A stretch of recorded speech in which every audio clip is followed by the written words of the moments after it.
To the individuals who are watching this, what advice do you have for taking that first step, to change their life for the better? I think desire is a huge, beautiful, powerful tool. You can call it desire, you can call it passion, intention, a multitude of others. Either usually something happens in someone's life, or someone brings something glaringly to their attention.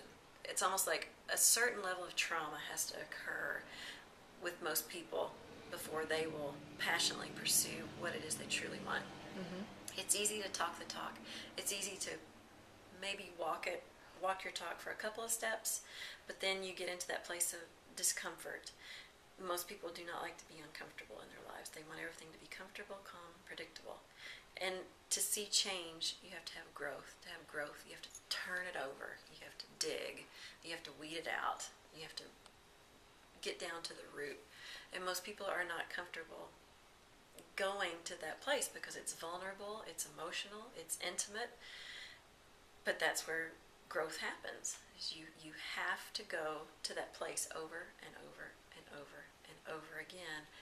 Then it starts to not be so uncomfortable, and you start to see the changes that you're asking for. But most people aren't willing to let that veil come down. Right. They just want to say, "Oh no, I'm thinking about losing 10 pounds, and I've been doing this, DVD in my living room, and my diet's pretty good." And then you see them 6 months later, and they're like, "Oh, well, it just really didn't work, and I got busy with this, and da-da-da-da-da." And it's like, okay, so you got to that place of being uncomfortable, and you didn't like how it made you feel. And so you went back to what was easy and good and predictable. So what could a person do? What are some of the things they could do right here in Lander at Elemental to take that first step? I would think, and I'm speaking from my athletes and the lifestyles that they come from, they too, everybody has 24 hours in the day, as crazy as it may seem on some days. But the majority of them come from that place of too much work, too many activities, too much this, too much that. This whole addiction to excess, whether it's intentional or not, it's just the way life is. By making that conscious choice to come to Elemental, what would facilitate them being a success?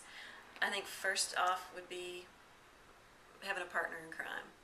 Someone else, not just one person, but two people that you have to be accountable with. Someone else who can get uncomfortable with you and then can support you in your place of discomfort once you leave. And this is, spiritually, emotionally, physically, right. Whole package. To get through that first, 4 or 5 weeks, I think having a partnership in that process is critical. Then you can get a greater sense of, okay, I have your back, you have my back. I'm dreading going there, I'm dreading walking in, I'm dreading walking in. Oh, it's over? Oh, I'm so glad I came. Yeah. Let's go. Why don't we try, running a mile tomorrow? Right. So there's that, high-fiving each other all the way down the path. As far as keeping the motivation, keeping inspiration, and helping each other dig a little deeper and find that heat, that source of passion and desire, and the willingness to do the hard work that change requires.